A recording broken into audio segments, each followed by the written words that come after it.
All right. New new camera angle just because I was already wondering, why should I or I was asking myself like why should I always look down on the monitor if the monitor can just be the same level as me, you know? All So right. about 40 So we are watching worst foods that feed cancer cells. Sometimes I'm also asking myself like why do you even watch videos without recording them? Like that's such a waste of time, but okay. 40% of us will be diagnosed with cancer at some point in our lifetime, and so much of it is just bad genetics and And bad yes, I almost finished the video, but it doesn't really matter. luck. But here's the good news: up to 40% of all cancers are preventable. So on one hand, you can't change your genetics, but And also, before you say something, he is a doctor licensed in the U.S. All right. Um. Yeah. Okay. Okay. on the other hand, you can absolutely influence how your genes behave. And one of the most powerful ways to influence your genes and lower your risk of cancer is through the food you eat every day. Because many cancers are not just a genetic disease, it's a metabolic disease and it's an immune function disease. And the wrong foods, even the ones that we consider normal or healthy, they can quietly foster the exact conditions that cancer needs to grow and proliferate. So in this video, I want to break down the science behind how certain foods feed cancer cells, and I'm going to give you a simple framework to how to avoid them. I'm Dr. Leonid Kim. I'm board certified in internal and obesity medicine. Oh, I did not really like when I watch a video by myself, I'm not like 100% watching. Like sometimes I'm being on my phone and stuff like that. So, okay, but when I react, actually, just most of the times I only react doing this. So this is pretty good, because you should do whatever you do, do it for 100%. So even if you watch a movie or a series, don't be on your phone. Do it, just watch the movie or the series without doing multiple things because your mind is like, you know, it's a little bit boring. I'm watching just a movie or a series, nothing else. Beside that, I could be more efficient. But okay, okay, And on my this bad. channel, I go over the most up to date and evidence based information on the topics of weight loss, metabolic health, and longevity. Let's get into it. So, let's set the foundation.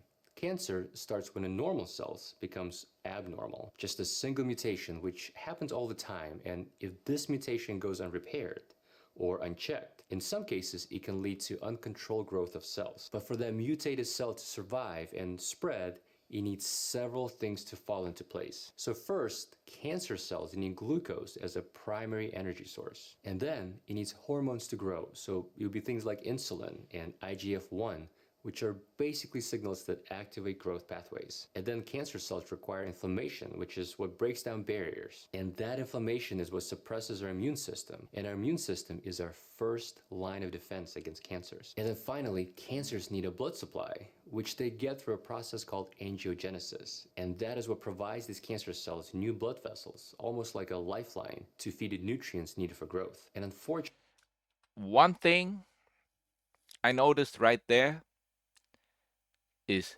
glucose. It need the energy. It takes glucose as the energy source, right? And I did water fasting a couple days ago, and guess what? The body takes first as the energy source also glucose.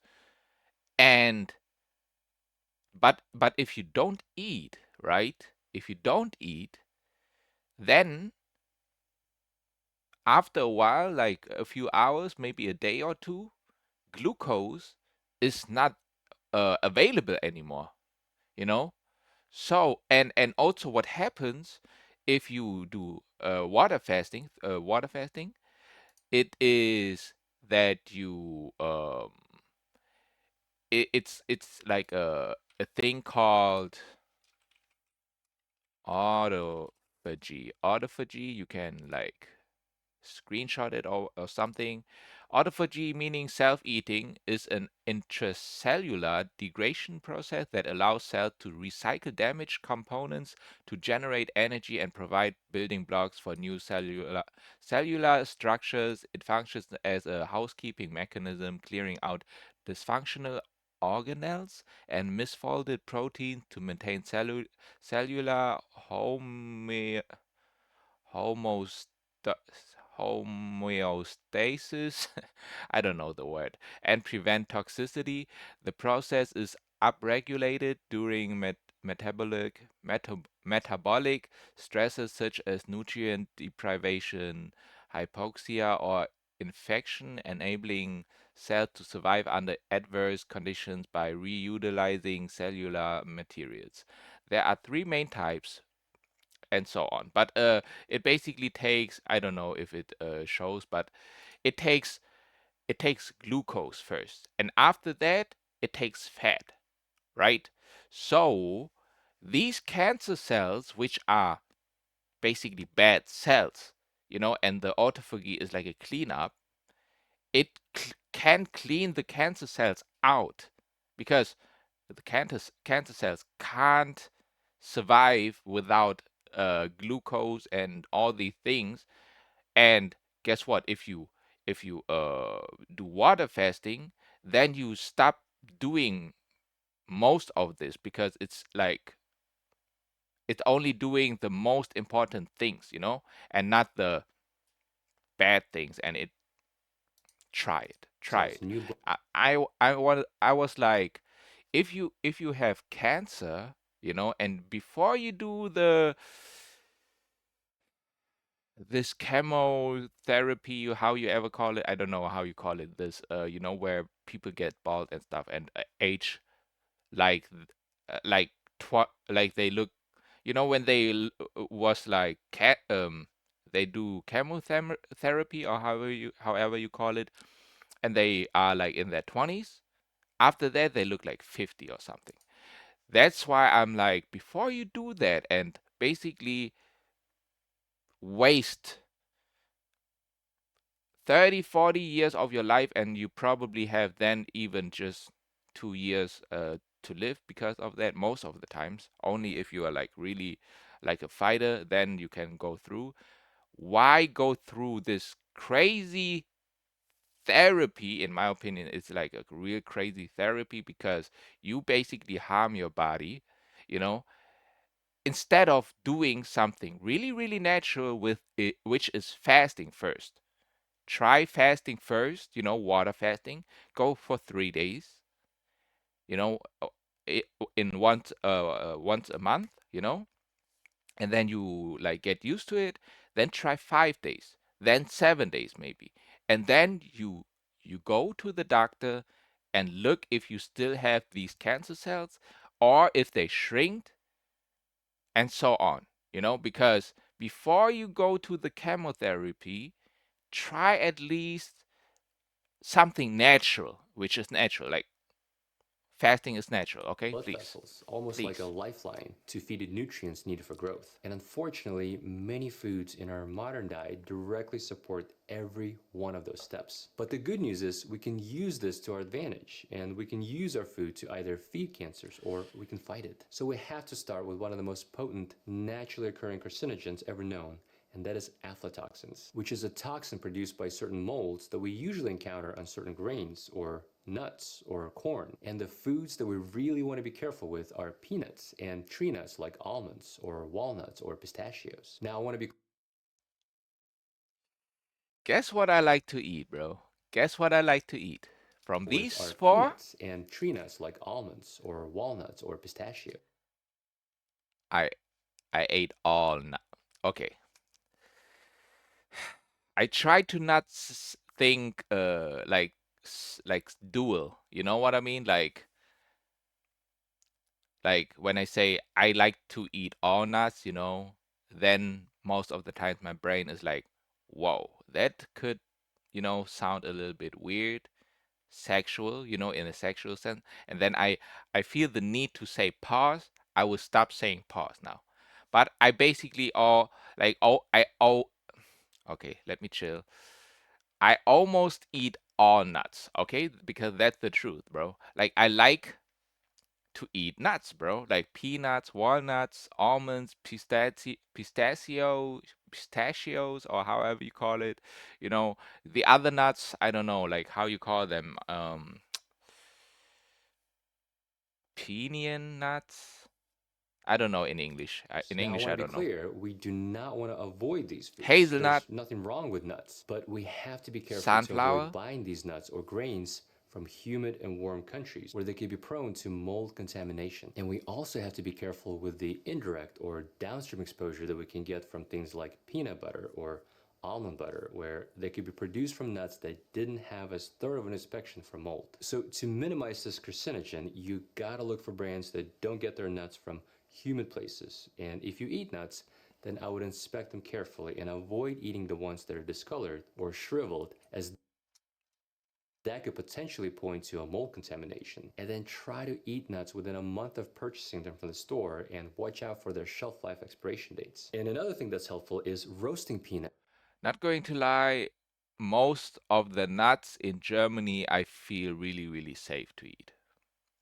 I really, really feel safe to eat. First of all, the ones in the packages, like I don't know if there could be any type of mold in there, especially the roasted and salted ones. But even the fresh ones, like, bro, like, if you ever saw or ate nuts from Germany, I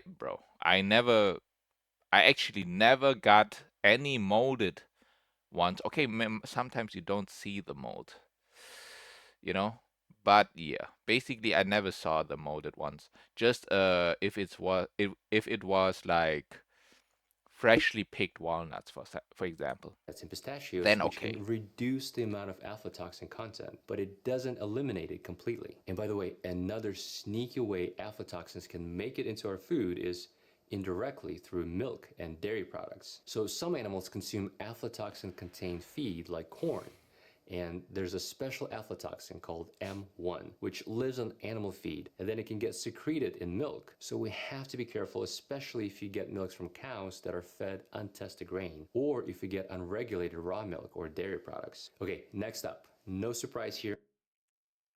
Dairy products, guys, dairy products, you know.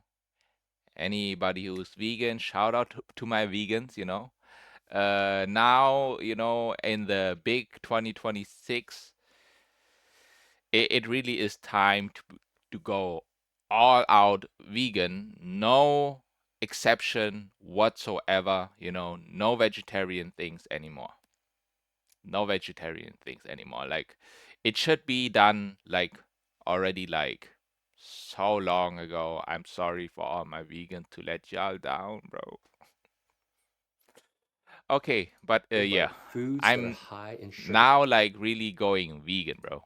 or processed carbohydrates are also linked to increased cancer risk, especially when it comes to breast cancer and colon cancer and possibly pancreatic cancer. And that is because cancer cells love sugar. So to help you visualize this, imagine your body's made Who of y'all love sugar? Let's be honest. out of trillions of I know so I don't want to say just but the most of the time they are female. Okay, there are also males. Okay, I know people, I know so many people that love sugar, bro. They love snacks. They love all these stuff. I loved like the fatty, like the, fatty snacks, not the sugary ones. How you call it? Uh the it doesn't matter. tiny engines, Let me which are your let me think. cells. And normally, these engines burn fuel very efficiently. They use oxygen and they get a lot of energy from each Wait, normal cells work efficiently, use oxygen, get a lot of what? out of trillions of tiny engines, which are your cells. pancreatic cancer. And that is because cancer cells love sugar. So to Okay. help you visualize this, imagine your body's made out of trillions of Whole food? Wholesome food? No. tiny engines, which are your cells. And normally, these engines burn fuel very efficiently. They use oxygen and they get a lot of energy from each bite of food that you eat. But cancer cells, well, they're different. They're more like broken engines that do not work efficiently, so they burn through a ton of fuel really fast. And their favorite fuel is sugar, or more precisely, it's glucose, which is the type of sugar that your body makes from food like breads and pastas and candy and soda. And that Bread, pasta, wheat, wheat. Okay. Candy, soda, energy drinks. I'm sorry, kids, but come on. Okay, it's not just the kids, and the teenagers, but also adults. Like, if you are an adult, bro, especially, I'm sorry, bro. Like, I'm sorry, but because there are some friends of mine, they have kids, bro. They have kids, and you drinking like energy drinks still like you are 21, like you are like 18 years or something, bro. Come on. Like, you are an adult. More importantly, you are a parent. You are a parent, bro. And then you drink soda still. Bro, I'm not even drinking any soda, and I'm not even like a parent, bro. Like, as a parent, you are a role model. When you get, like, you can also already be a role model before that, but when you have a kid, bro, just know you will become a role model for the kid. So the kid will see and observe everything what you do, everything, from what you eat, what you drink, what you say, how you behave. Be really, really cautious, not cautious, but just be aware. Be aware of the things that you do, and ask yourself, do I want my kid to be like that? Do I want my kid to copy that? What I say, what I drink, what I eat. You like, you drink the Coke, the Red Bull energy drink, and your kid wants some too, and it's like 3 or 4 years old, and you say like, no, you are too young for that. You know what I mean? Like, no, it's like you should stop drinking that, that they don't even want to drink that, you know? And if they somehow still drink it, they at least didn't learn it from you. That's just a fact. That's just a fact, bro. That's in part explained by the Warburg effect, Same with the food and stuff like that. Like, come on, bro.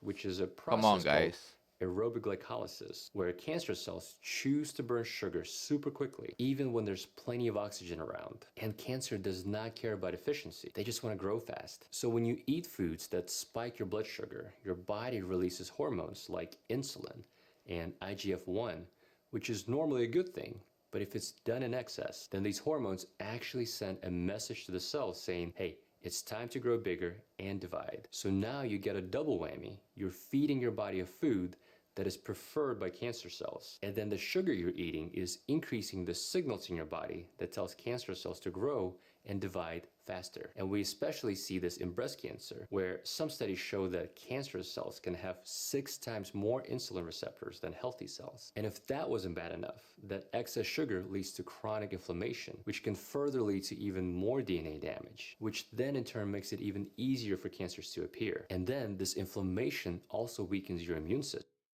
Please, guys, for your own sake, just stop eating so much sugar, bro. Just eat fruits and vegetables. I promise y'all, your life will 10x from there. 10x, bro. Come on.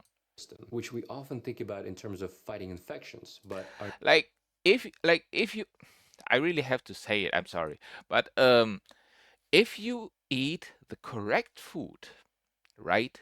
If you eat sleep also, correctly, which is on your back, on a more harder surface, all right, and at least 8 hours, bro.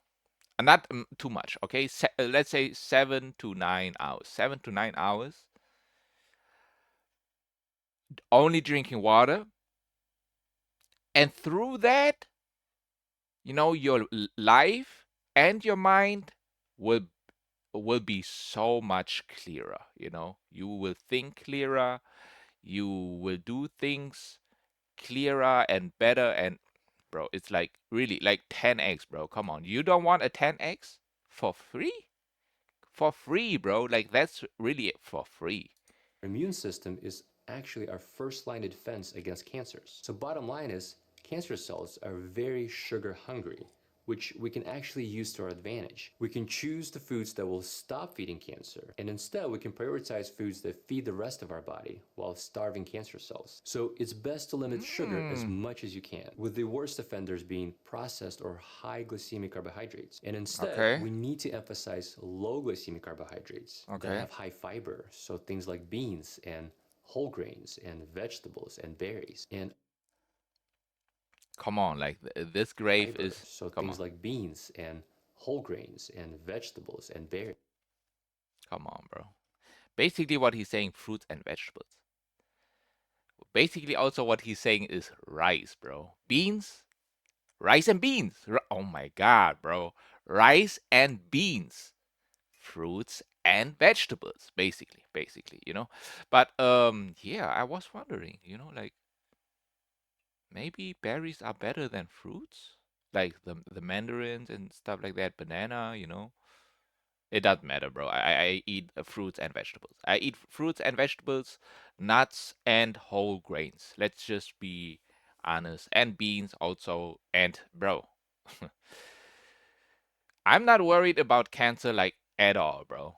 To be honest, like even if I get cancer, I'm not worried about it at all. Like, I'm so like in line with like my mental health and stuff like that. It doesn't even matter if I face, like, you should face death. You should face death at least once in your life, because death is like, what I mean by that, a psychological death, which is ego death, is something that you can basically practice, not practice, but basically do every day. Because if you don't, if you are so aware that you don't think, well, guess what? You know, then you basically, like, there is no psychological self. Mentally, there is no self. And that in that moment, it dies, basically. And that is the ego death, okay? And I always talk about this, but if you drink regular soda, that's just low hanging fruit that can be switched today to things like tea or water or even diet. I like the options until he said diet soda. Until he said diet soda, where I'm like, really?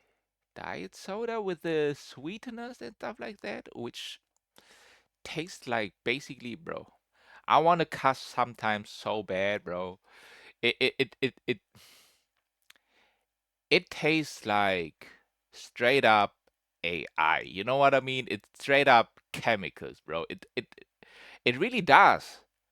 And people saying, like, some people, I don't know if they want to rage bait or whatever they want, bro. Some people really say this this tastes better than the one with sugar, bro. Like, I was like, nah, you're rage baiting. Soda. And by the way, there's a lot of controversy about diet drinks and sweeteners in general and their association with cancer. But that's a very nuanced topic, and I'm actually going to go deeper on that in one of my future videos. Now, another food that we have to be careful with is processed meat and red meat. But we have to approach this topic a little carefully because the science on this is not as black and white as the headlines make it seem.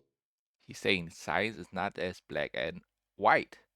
So Okay? to start, there's tons of studies and meta-analyses that showed an association between high intake of processed meat, like ham, and bacon and sausages and hot dogs, or high intake of red meat, so things like pork or beef or lamb, and how Come on, guys. Like everybody who's arguing all the time, you need meat, you need that meat because if you don't eat meat, you don't get your minerals and stuff like that. Well, that's so out, like that's so old nowadays, like you can hit like all your proteins, minerals, and everything through fruits and vegetables.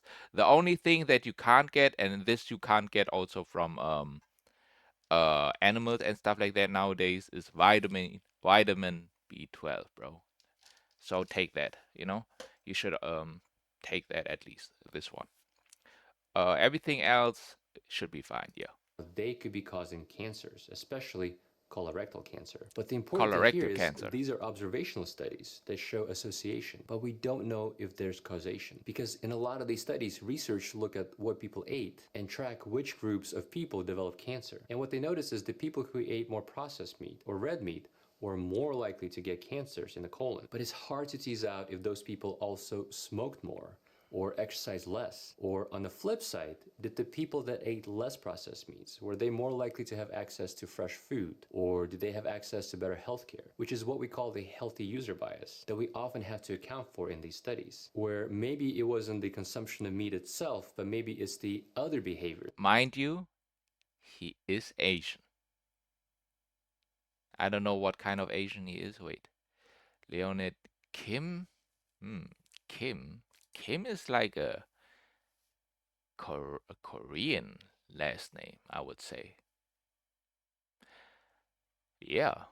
Like Kim Jong Un, for example, Kim, or whatever it is. But he is Asian. Do keep that in mind because Asians, I'm telling you, Asians love meat, bro. They eat meat, any kind of meat, bro. Any kind of meat, bro. I don't want to associate as an Asian even, sometimes because of that. But a lot of Asians, a lot of us, they eat a lot of meat, bro. Like in every meal, they need meat.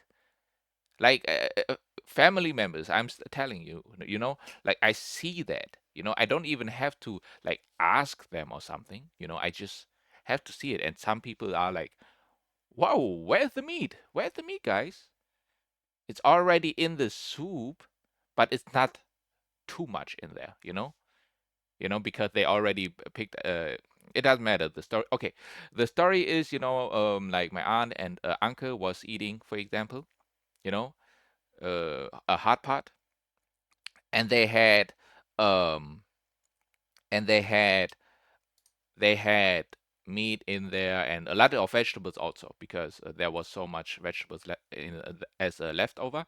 Then my cousin comes, and they already took a lot, there was still vegetables and a little bit of meat, and the first thing she said is, "Whoa, where's the meat?"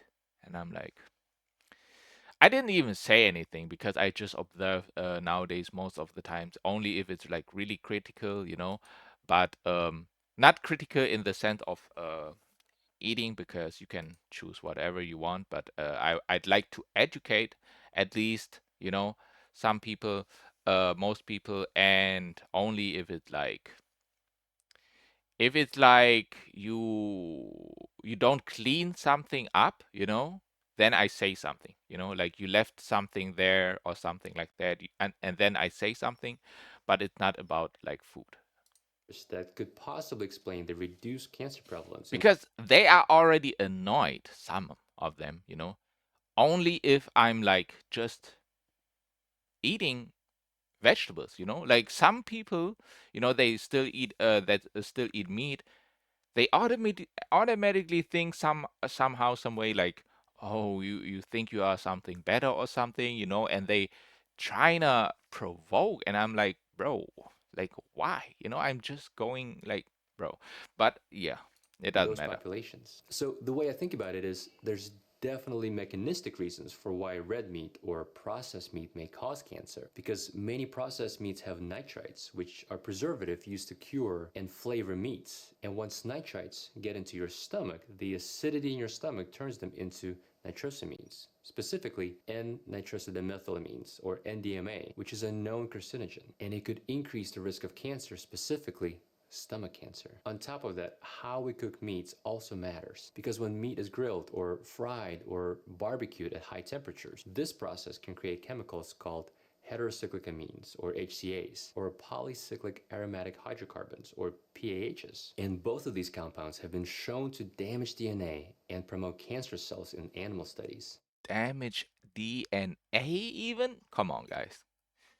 Stop eating me, please. So, how do we put it all together? Well, the studies are all over the place, but the correlation between processed and red meat is definitely there. But looking at the totality of evidence, which is not perfect, I'm not entirely convinced it's the red meat itself that causes cancer, but it's probably the absence of food that the extra red meat replaces is what causes the problem. So when you eat more red meat or processed meat, by Yeah. default, you're probably eating less of something else, and you're probably eating less fiber-rich foods, so things like fruits and vegetables and beans and whole grains.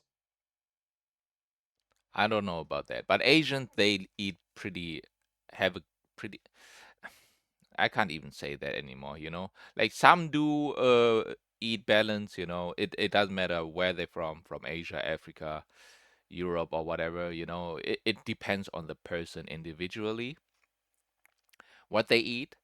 But because bros, like really some Asians really do only eat like meat and rice sometimes, you know, sometimes, and no fruits, vegetables, because that's the sad part, you know, like because fruits and vegetables are so cheap there, which means if you don't eat meat, you know, you can't afford it, you know, like you eat, like you are poor basically if you only eat fruits and vegetables most of the times. You know, and if you eat meat, it means you have money. You know, you have money to buy that and stuff like that. You know, which is another level of like craziness. And we have numerous studies and meta analyses that show that people with a higher dietary fiber intake had a lower risk of several cancers and had a 13% reduction of. He's basically excusing himself because he's eating meat at least, bro. Come on. Let's be honest, guys. If he's not vegetarian or vegan, what do you think he's eating, bro? Come on. Cancer mortality. So I don't think you need to give up red meat or grill meat, but I would Yes, you do. Yes, you do. Yes, you do. Yes, you do. probably wouldn't overdo it. And I would definitely try to load up on fiber with every meal. Next. It's already good if you don't overdo it, okay? Let's just say once a month. Once a year maybe. Please. Please. For the animals, bro. Come on. There's pretty strong scientific evidence that alcohol causes cancer, and the International Agency for Research on Cancer has classified alcohol as a Group 1 carcinogen all the way back in 1987 due to 1987. That's when Duke Dennis was born. sufficient evidence that it causes cancer of the oral cavity and the pharynx and the esophagus and your liver. And there's also association with breast cancer in women and colorectal cancer. And alcohol can lead to cancer in several ways. First, it's metabolizing your liver to acetaldehyde, which is a toxic compound that directly damages DNA. And then it interferes with DNA repair. And then alcohol also causes vitamin deficiencies.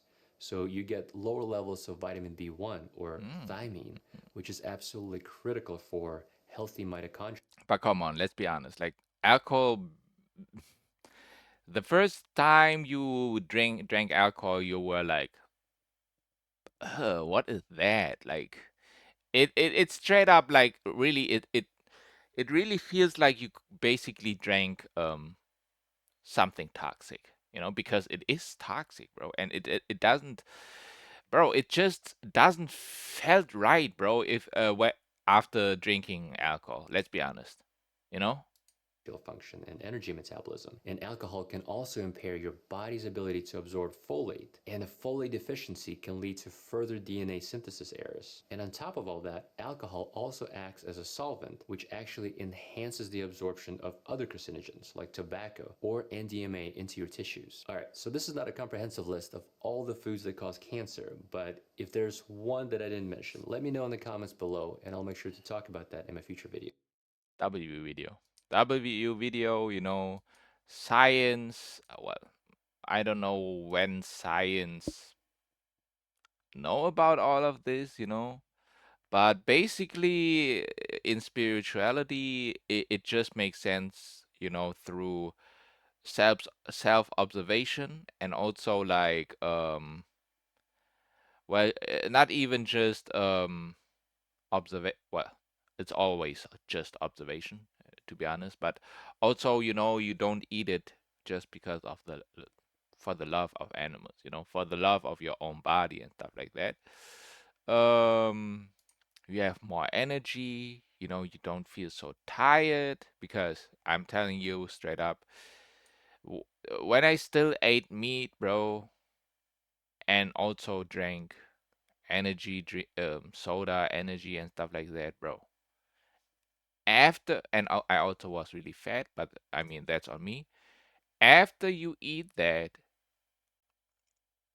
you get tired. You get tired. I get tired like crazy. Like um, and then I have to sleep most of the times, and then I wake up, and then I eat probably again, and then the cycle goes on and on and on. And bro, I'm telling you, grilled meat and any kind of, you know, like if you put it on a pan and stuff like that, you know, the charcoal, like how you call it, the, you know, like however you call it, caramelization, you know, of the meat, however Gordon Ramsay is explaining it. Um, I mean, it tastes crazy good, you know, but you know, it's like just a pleasure that you can stop, because the only person that is saying you can't do it is the one who wants it, you know, and that's you. So you say, but I want meat, you know, I like meat, I can't, because you can, you know, you can, but you don't want it to end. So yeah, that's that. Thanks for watching.